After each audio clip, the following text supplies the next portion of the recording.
Welcome to the final week of the Penn State football regular season. Is it the last week of the season? We'll find out on Saturday when they play Rutgers for the right to move on to the postseason and go to a bowl game. I'm Thomas Frank Carr here on the Blue White Illustrated YouTube channel. You can call me T. Frank. I spent all of yesterday, and I mean all of yesterday, breaking down the film from Penn State and Nebraska in a blowout. Sometimes you got to spend more time on those plays because what's going on, the good stuff, maybe it's a little bit hidden in just domination.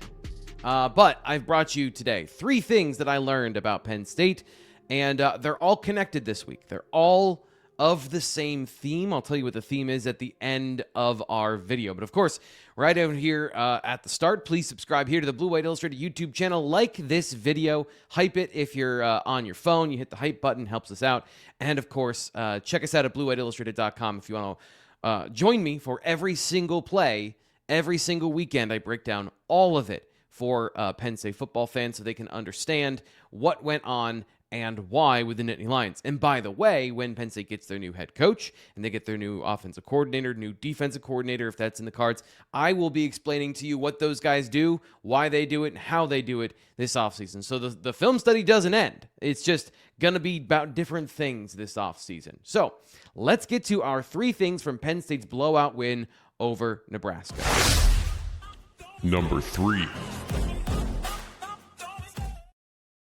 So the first thing we have to talk about is the Penn State offense and read option in the offense, which has been a bit of a frustration for the Nittany Lions fans over the last couple of years, and rightfully so. They've said, why is this in the offense? It doesn't make any sense. Now, some of this is performative. Like, not every handoff that you see with the mesh point, you know, when they hold it out like this and the running back runs through them, that not all of them are actually read options. That's just how handoffs look in modern football, because sometimes you do run the read option and you want that to be the defense not to know what's going on. But after Drew Aller got hurt, there was a major spike in the number of read options under Andy Kolnicki in this offense. For the first 3 games that Terry Smith had taken over, they ran 40 read option plays where the quarterback has the option to keep the ball or to hand it off to the running back. And that, especially in the first 2 weeks, didn't really help the offense. Now, against Iowa with Jackson Smolik, that did provide a little bit of a spark in the run game, but it was obviously not a long-term solution given the fact that he got hurt and hasn't played since. However, that's over now. In the last 2 games, they have had 13 total. 8 against Michigan State, 5 against Nebraska, and several of those came with Liam Clifford on the field. So Ethan Grunkmeyer is not being asked to run the football. Drew Aller wasn't asked to run the football to start the year, and then they thought, okay, let the backup quarterback, well, we're going to... I'm just a context clues here, right? So Drew Aller gets hurt. Now we're going to run the offense Andy Kolnicki wants to run. James Franklin got fired, and suddenly, bam, 40 read option plays. Going back to what we saw maybe a little bit last year. Well, guess what? That's not happening anymore. And as a result, the run game has gotten better. Here's the results. Katron Allen on plays with no run tags, meaning no read option, no other sort of options, inversions, just hand the ball off and let him read the defense. He averages 7.9 yards per carry in the last 3 games with, in the last 2 games with no run tags. So they've simplified the blocking, and honestly, it's a small thing.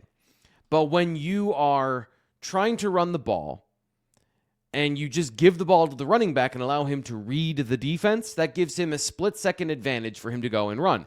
Now, also, I want to be very clear. These 2 teams have very bad run defenses, and so that is part of this conversation. But there is a definite shift in the data of the play calling, that they have run a more straightforward approach, and against these last 2 teams, it has worked very, very well. Now, Nick Singleton has been good with read option. It's not completely out of the offense, and neither is the Wildcat or any of the other trickerations in Andy Kolnicki's play calling. One thing that has increased, though, with Ethan Grunkmeyer are the number of RPOs over the last 5-6 weeks. Now, in the last 2 weeks, they've taken just 2 of them. So there is a little bit of, again, maybe a little performative route running from some of these receivers where it's not actually an RPO where the quarterback doesn't actually have a read.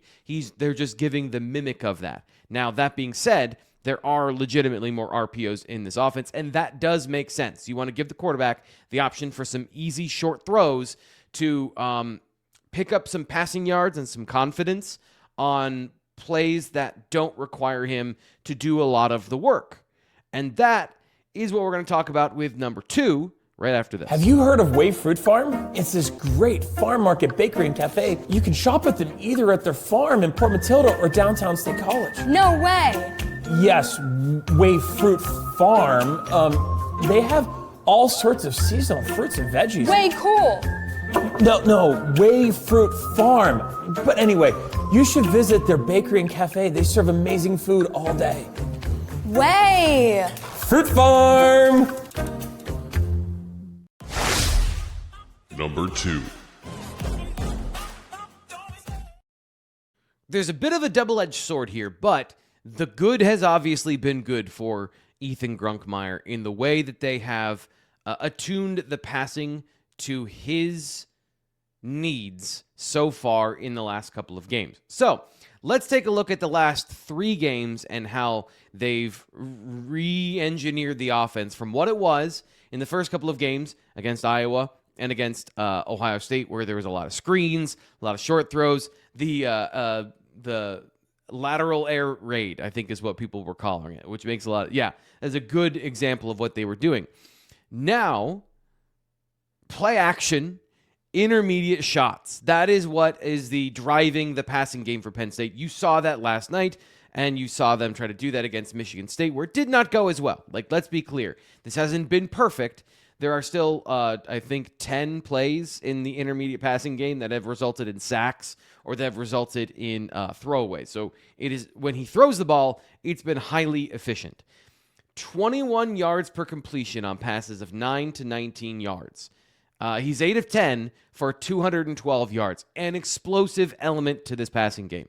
And this is something that, honestly, I was expecting to see way more of from this offense over the last 2 years. We saw Drew Aller do this last year with Tyler Warren. They've gotten back to that. They have specifically tried to use play action and some traditional play action as well, where the quarterback turns his back to the defense, gives the hard play fake, and opens up some of these passing concepts. I broke those down both on social media and over at bluewhiteillustrated.com to show you how the play action last week worked really well, because the concept that they ran is the concept they used as play action, which has not been a through line throughout the entire part of the passing attack, which has been very frustrating. But they did that last week, and it was very effective. This part of the passing game is something we saw at Kansas from Andy Kotelnicki, and it is now helping Ethan Grunkmeyer to have a very narrowly tailored passing attack to give him the opportunity to get some confidence and use his skills, decisiveness, precision, and arm velocity to get the ball out into space to his players on time and in rhythm. Now, there is another conversation to have later about his contribution to the offense and what the offense is doing for him to allow him to do that. And how we've gone too far when we say, oh, he's obviously better than Drew Aller. They're running different offenses. And again, I don't want this to come off as negative to Ethan Grunkmeyer, so we're not going to have the conversation because I don't want to deal with it. I just don't want to deal with it because people aren't going to be able to hear the nuance there. But he's playing really well, and they found a way to give him some RPOs, some screens, but the heavy diet of what he's throwing is down the field. Another thing that I liked, and this is a bonus one that I'm going to talk about here, is they threw on first down. They threw play action on first down in this past game, and that resulted in 20-yard chunks regularly throughout the game, including on the first drive. So to me, the first drive is always very important and indicative of the game plan because you're trying to get all the concepts out there that your opponent has to defend. Like, be ready for these things coming up, and you don't know when we're going to call them, but here are all of our threats so that you kind of get overloaded, right? Well, they did a great job of incorporating that early in the game, which means that it was a priority. Throwing on first down, play action, intermediate passing. This is the balance because he had 20 in the last 3 games, 20 medium and deep attempts, which is roughly the same number of screens he's thrown since this offense woke up, right? Against second half against Indiana through this game this past Saturday. So it's giving balance to the offense. It's allowing the running backs to find room, and it's allowing Ethan Grunkmeyer to have some of these opportunities to get to rip off chunks of yards. And in this past game against Nebraska, like super easy throws. You know, he's got to be accurate, throw it in rhythm on time, all those things that made him an Elite 11 finalist and a guy that Penn State recruited and brought to campus. But also, not a lot of tight windows out there. It's pretty great for him, an easy night, which is why he went 11 of 12. So all these things are working in synergy to make the offense, especially this last week, very explosive. And they have to, I believe, continue to iterate on that. Although we're at the end of the season here, all they need to do is beat Rutgers. So they just need to roll out this game plan and keep winning. There's no season-long narrative here anymore. As much as I like to think about the building, and now we have a complete offense, like, that doesn't matter. They need to beat Rutgers. That's all they're focused on. And here's the number one thing, and this is not in a stacked order this week. These are just 3 things we learned, and the real thing we learned is coming up at the end. Number 1. The Penn State defense has found a good middle ground between Jim Knowles' attack and what Penn State has traditionally been on defense. We've talked about this all year, where this defensive line is not set up to run the control-style defense that Jim Knowles wants to play, where they are maintaining gaps and allowing linebackers to run and fill and safeties to fly downhill and attack the football and clean things up. They do, I mean, they've got good safeties. I think that safeties are playing better, and you've had Zakee Wheatley there in the middle this whole time. But the linebackers, once Tony Rojas got hurt, didn't really have the speed and overall athleticism to be erasers. And the defensive line was not holding up that style of play.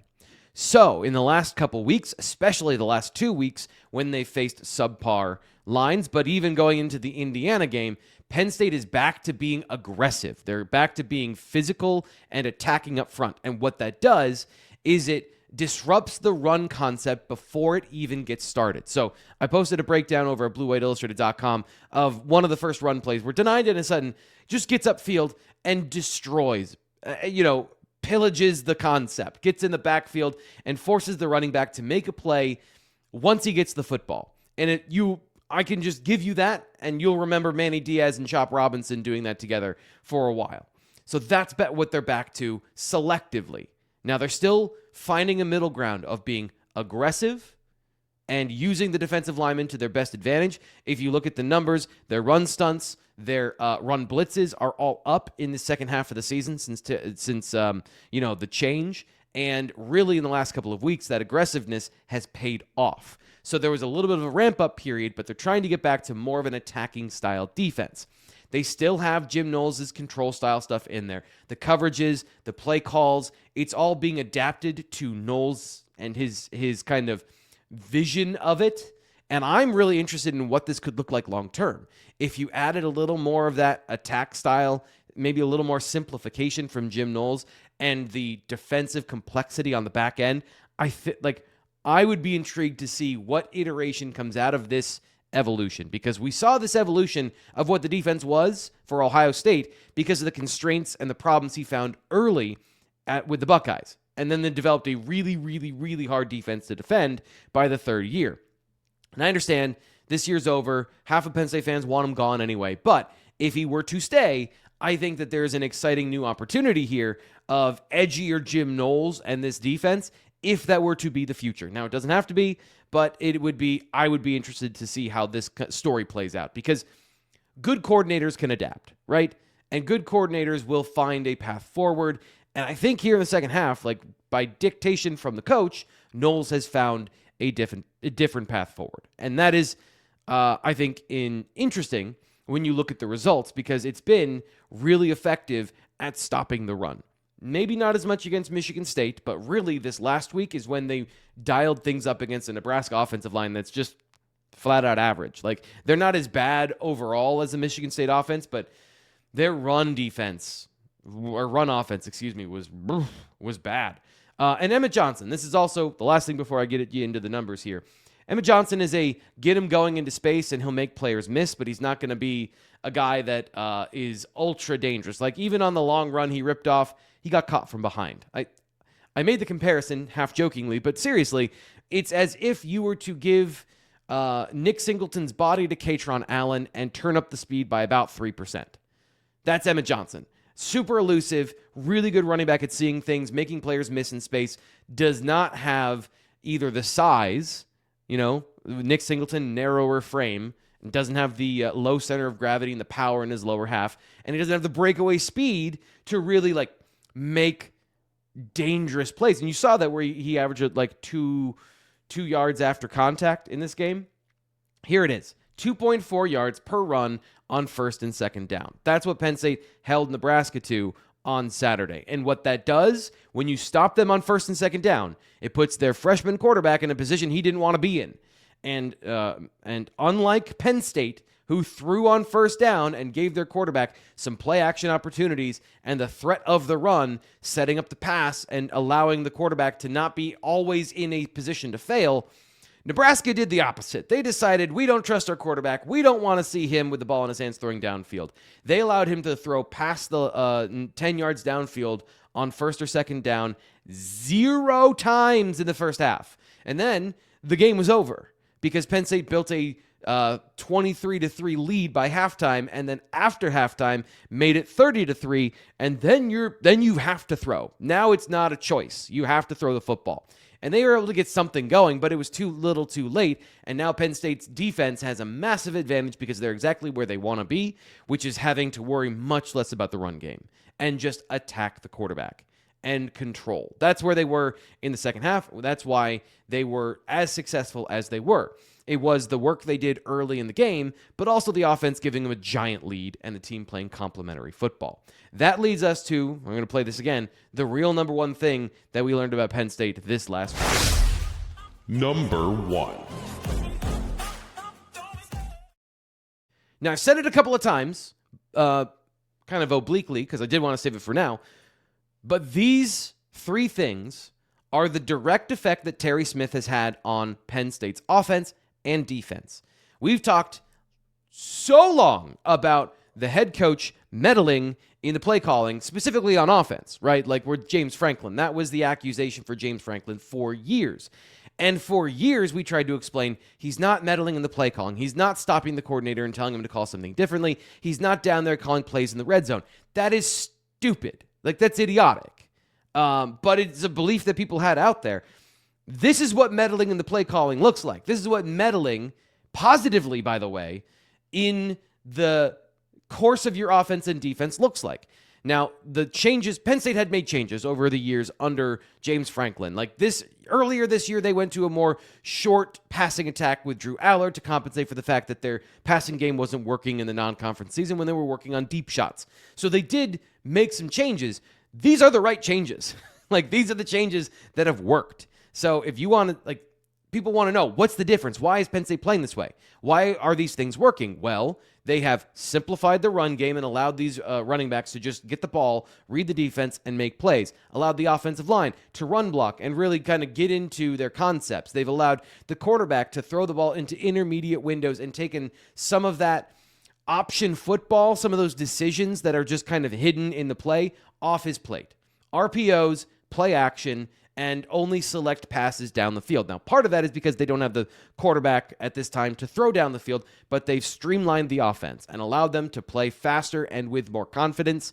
And then on defense, they've found a better way to use their defensive front and allowed them to stop the run better. These are the effects that Terry Smith has had on the team. So if you want to know, all those things that you've been wondering about, all those things we've just been talking about, those are the numbers, those are the stats.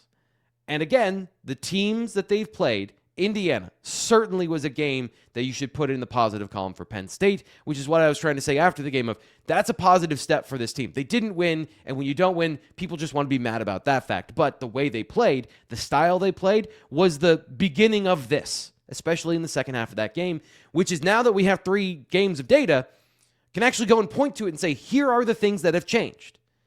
Because before, it could be an anomalous play call here or there. It could be just the game plan. Now we have a clear path forward.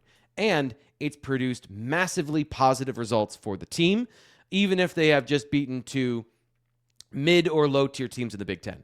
They're going to most likely go into Rutgers and be a heavy favorite. And again, you can point all of that to Terry Smith's impact on the team. Does that mean he deserves to be the head coach going forward? I don't know that, because it's not just about this. Again, I'll say this, I said it on the postgame show, what would be his ideal plan of attack if he's allowed to craft the overall plan for his team starting in the offseason and going all the way through? Because he's doing a great job of adapting and building through, as the ship is already on a nosedive, right? And he's trying to pull it up at the last second, and it looks like he might be able to do it, but it did take him a couple of weeks to figure it out, right? I think the Iowa and the Ohio State game were not the game plan he wanted. And now he's getting more of the game plan he wants it on both sides of the ball. So what does that mean for this team in the future? We're going to find out together, because it's not just our decision. It's not just your decision. And he is going to get an interview, but Pat Kraft is going to have to make some choices here in the next couple of weeks. But that's what we learned about Penn State football, the team, this week against Nebraska, and we'll keep you up to date. It is a holiday week, so just as a reminder, we're on air Tuesday and Wednesday. We will not be on air Thursday or Fridays. We're taking those 2 days off, and then we're back Saturday for the final game of the 2025 regular season. I'm Thomas Rankar. Please, as always, subscribe here to the Blue White Illustrated YouTube channel. Like the video. Help us out in the holiday spirit. I'm thankful for you guys being here. We'll talk to you on Tuesday on the BWA Live show. See you then.